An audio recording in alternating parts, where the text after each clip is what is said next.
morning. Good morning. Happy Wednesday, everybody. Hopefully, you all had a good Tuesday. Hopefully, you're all having a great week. We're halfway through the week.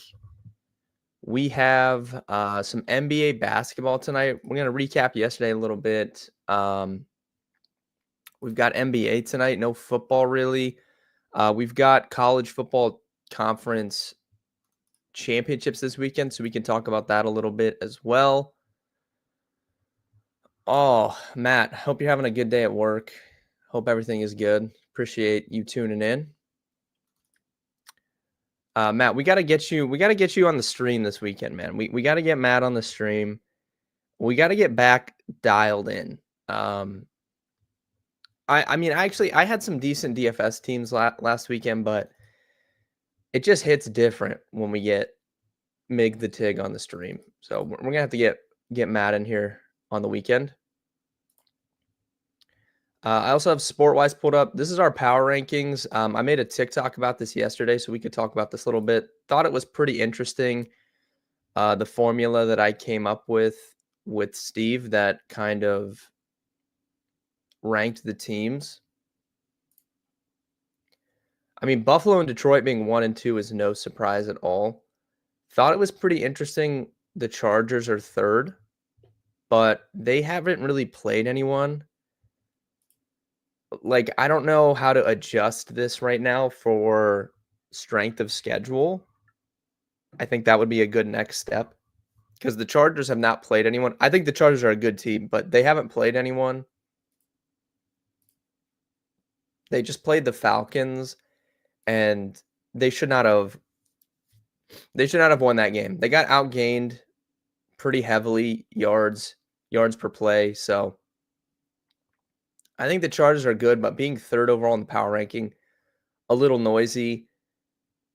Steelers being fourth, I'm fine with, I guess. I mean, they've played pretty good. Defense is good. I would move the Eagles higher if it were just my personal rankings. The Eagles should be like third, in my opinion. They're down at sixth. I find it interesting the Packers are this high. I mean, I think the Packers are good, but fifth overall is interesting. And then Commanders, Vikings, Chiefs, Texans. So the last time we talked about this ranking system, the Texans were up in the top 5. They've fallen way down. The Ravens have fallen down. The Chiefs have come up. They were not even in the top 10 the last time we looked at this. And they're up like 8th overall, 7th overall now. So pretty interesting. I did not get Isaac Guerendo in my $300 league, unfortunately. Let me pull that up. I didn't even get him. I had a league where I had 400 on my free agent bidding left and didn't even get him there. Someone somehow had 600 and got him. Pretty unfortunate. I don't know. I'm concerned about this $300 league. I was in first place coming into last week, and now I'm in fourth place. I've already clinched a playoff spot, so that's fine. But, I mean, the top 2, you get a bye week. I was really hoping for the bye week to kind of guarantee myself some money. Now it's gonna be a sweat now. But it's nice to have guaranteed the playoff spot. We're good there. Really gonna need to win this week, though. All right, let's talk basketball. Yesterday, I've been on like I don't even know how many. Okay, so 2 weeks ago I was red hot. Last week was kind of like up and down. I'm trying to think. I slightly profited on Thanksgiving. Didn't do good the day after Thanksgiving.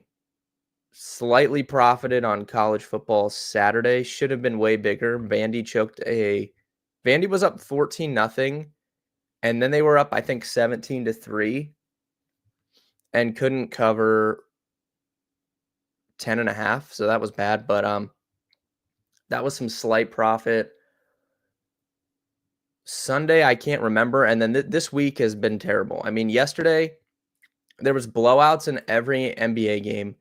Had Giannis over 49.5 PRAs. He finished with, like, 43 and did not play the last, like, 10 minutes. Easily would have hit that.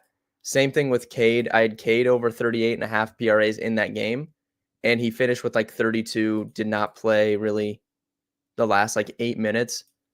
So I had 2 guys in that game because I thought it was gonna be a good game. The Bucks just completely dominated them.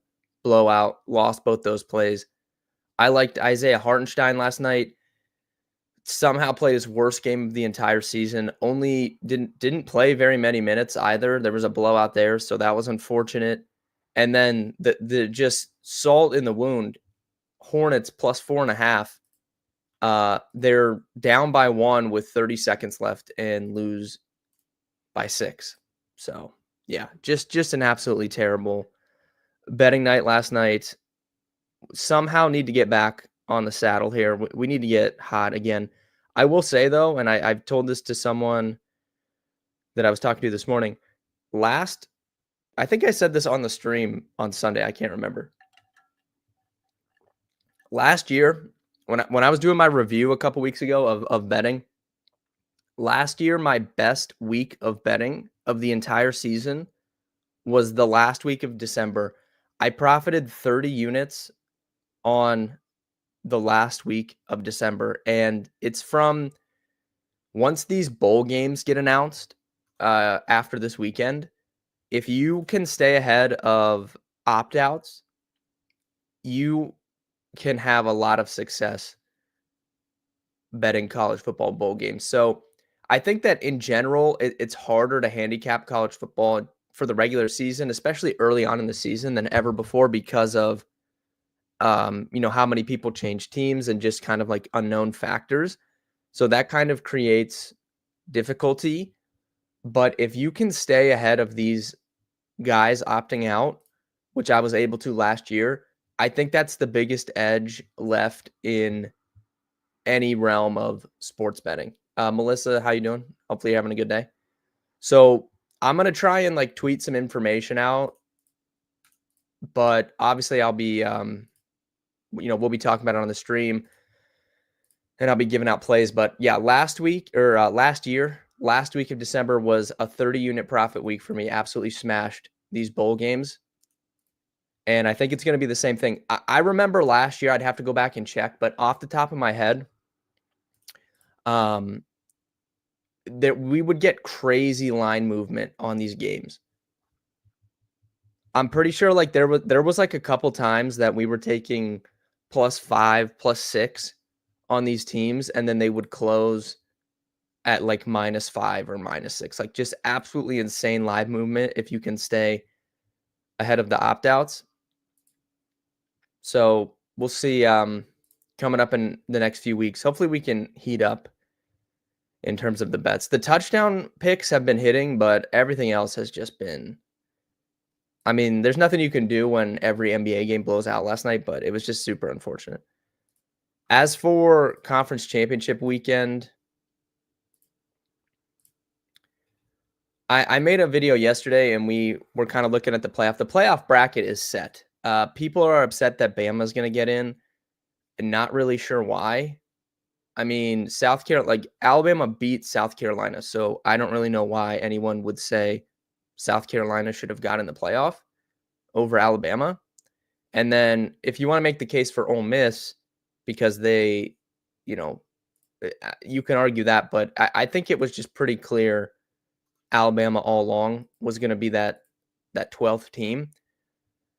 They were hanging like -250 yesterday for Alabama to make the playoff. They're -400 now.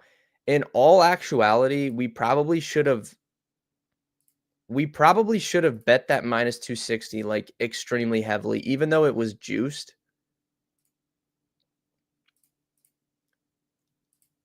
Like we probably should have just bet that and just taken the money, because I really don't see how they don't get in now, especially because the committee came out and said that anybody not playing this week will not jump them. So Ole Miss can't jump them, and South Carolina can't jump them. So really, it would just come down to Clemson. If Clemson loses, like, would they put Clemson in? And I don't think they would. So I don't know. We probably should have bet that yesterday. That's my bad. Should have been more on top of that. But the bracket is pretty much set. We just need to get decided between who wins the Mountain West, who's going to get in as the Group of 5 champion, who's going to get in as the Big 12 champion, who's going to get in as the ACC champion. I think personally, I think Boise will beat UNLV, so I think Boise's just going to get in as that Group of 5 champion. Now, if Boise lost, we could get some chaos.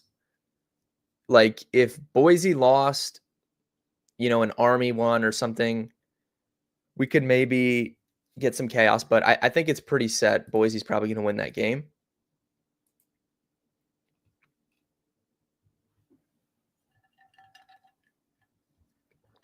For the Big 12, I'm really hoping Arizona State wins. I like this Arizona State team. I think they can make some noise depending on who they play.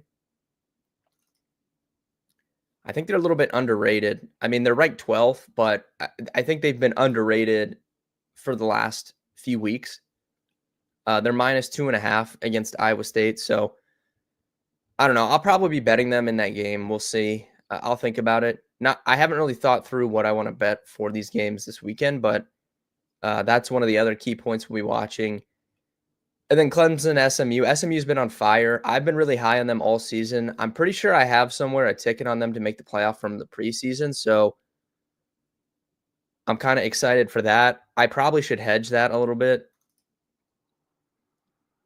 but I'm pretty confident that they're better than Clemson, and I'll take my chances with them here. So that's kind of like the big spots, but I think it's going to be chalk, to be honest. I don't think we'll see any upsets. Maybe Iowa State upsets Arizona State. That could be the one, but I think Boise is getting in with a win, and then I think SMU is going to win, and they're going to get in. So in terms of like the bracket, let me pull it up real quick. I want to see how it's set up, and we'll do like an early kind of like run through this.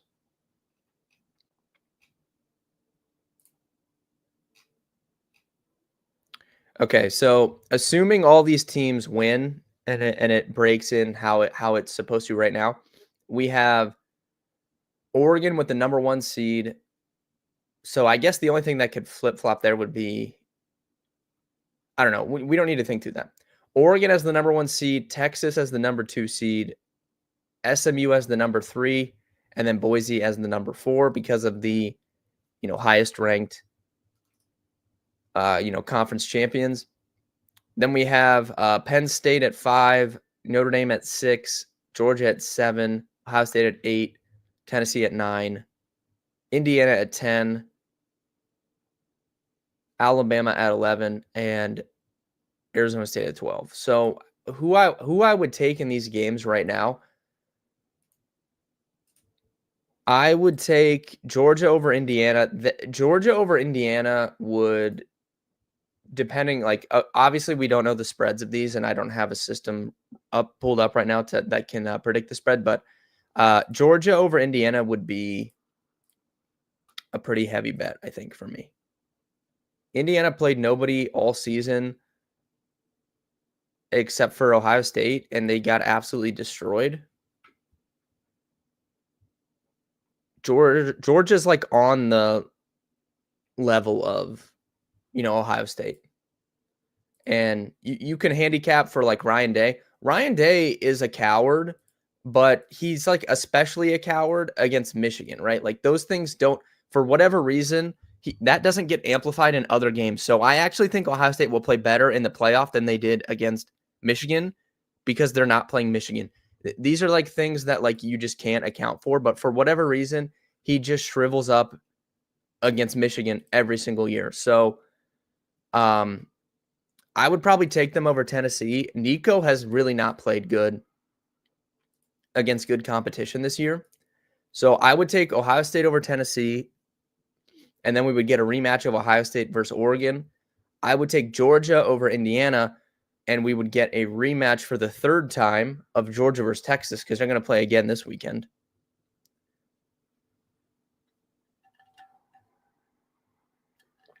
I'm not saying I would pick them, but I would be interested in Arizona State as an underdog against Penn State. I can tell you that right now. If we're looking for any upset in this first round, that's where I'd be looking. So I might take Arizona State over Penn State, at least to cover the spread, depending on what it was. But that would be a potential upset spot for me. Don't trust James Franklin in big games. Very similar to Ryan Day. So I would be looking at a potential upset there, Arizona State over Penn State. Alabama, Notre Dame could go either way. I would probably, I don't know. I would really need to think about that one. That is tough. I'd say Notre Dame for now, but I need to think about it. So for the second round, I would take Ohio State over Oregon in a rematch. I would take Arizona State over Boise. There's a world we get Arizona State in the Final Four if it breaks like this. And I'm not even trolling. Like, I actually think that could happen. So we would have Arizona State, Ohio State. I would take Ohio State there. I would take Georgia over Texas and man. I would take SMU over Notre Dame. I'll say it. So we would have SMU, Georgia, Ohio State, Arizona State. I guess it's Ohio State, Georgia for the title, and then I have no idea who would win that. I'm assuming Georgia just because I don't trust Ryan Day at all. Man, that would be good for me because I have a future on Georgia that I took. I really don't know why I took this, to be honest with you guys. I really felt confident in them after that Texas game. So I put that 3-unit future in on Georgia, and they proceeded to lose a game. So then I thought I was like completely dead. I didn't even think they'd make the playoff, but somehow they've rallied back and they're good to go here. But yeah, I don't know. I'm gonna have to pull for Georgia in these playoffs, I guess, because of that bet I made. As for NBA tonight, there's only 6 games on the schedule. We have Magic, 76ers. 76ers are plus 5.5 here at home. No Embiid again, no Drummond. And given that it's a back-to-back, I would not expect Paul George to play in this game either. So I would be looking to the Magic side of this game if you were looking for a side. They're minus 5.5.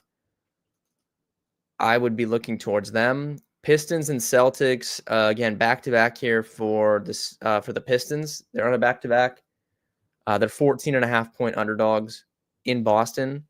Really just can't trust them in this spot on the back-to-back. The Celtics are minus 4.5. No. Not minus 4.5. Minus 5.5 for the first quarter. They are minus 8.5 for the first half. I would maybe consider that and hope they get off to a fast start with Detroit on the back-to-back. So that would be my lean in that game. Lakers and Heat. Jimmy Butler is questionable for this one. Don't know if he's going to play. The Lakers, I think I just saw Austin Reeves news. Let me see. So Reeves missed their last game. They had to start D'Angelo Russell. And it's just not good. Oh, wait. Paul George already got ruled out. I see. That just happened after I got on stream. So I was right about that. Embiid is out. Paul George is out officially. Reeves participated in shoot-around, so I would assume he probably plays. That's a big a bonus here because without him, they just haven't been good relying on D'Angelo Russell this year. I would consider maybe the Lakers here and hope Jimmy Butler doesn't play. So early lean Lakers in that one. Someone's not playing here because there's no line yet. Hawks and Bucks. Milwaukee's been rolling, man. I think that's 7 in a row now that they've won. can't really bet against them right now. So I would have to just lean Bucks on that side just because they've been red hot. And then the late game Timberwolves, Clippers, Minnesota has kind of been inconsistent. I mean, let's look at their record here. They're 10-10, floating in that play-in game range. I don't know. I have no lean on this side. Overall, Magic for me, Celtics first half or first quarter, Lakers, Bucks. Those are my leans for sides. For props, I want to bet on Tyrese Halliburton here. He's been playing really good. He started off the season really slow, but he has been playing much better as of late. There's obviously no lines pulled up for it, though. So we'll see what happens there. But I would be interested in this matchup for Tyrese Halliburton against the Brooklyn Nets.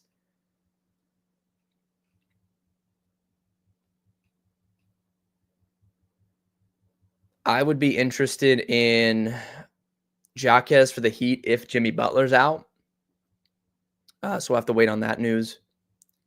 On the 76ers side, I mean, we're going to see, obviously, big usage from Tyrese Maxey here with no Paul George, no Joel Embiid. Yabusele will start again. He played around 30 minutes in their last game last night without Embiid. So I don't know. I would need to look into this a little bit more. Jalen Suggs, I know it's a back-to-back, but he shot so poorly last night. I think you could maybe bet on a rebound for him. Again, shooting on a back-to-back can be tricky, but there's just no way he shoots this poorly again. I mean, if we look at his game last night against the Knicks, he shot 5 of 16 from the floor and 0 of 8 from 3. Still scored 14 points. But, I mean, how do you shoot 0 of 8 from 3? I don't understand that. It's the only game this entire season he did not hit a three-pointer. He's hit at least 1 3 in every single game this season except for last night. 0 of 8. And for the season, he shoots 42% from the field, and he shot, 31% last night. So kind of betting on a rebound from Jalen Suggs, I think, is an interesting angle here.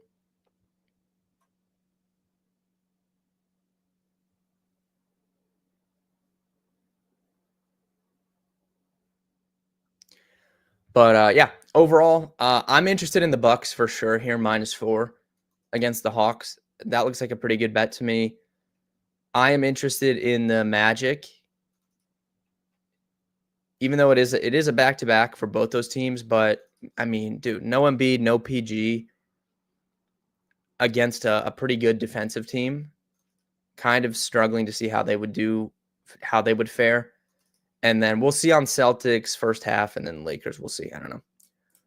Overall, though, thank you guys for watching. I will have a podcast out with Steve later. So, guys, go subscribe to the Rolling Insights YouTube. We're trying to get to 100 subscribers by the end of the year.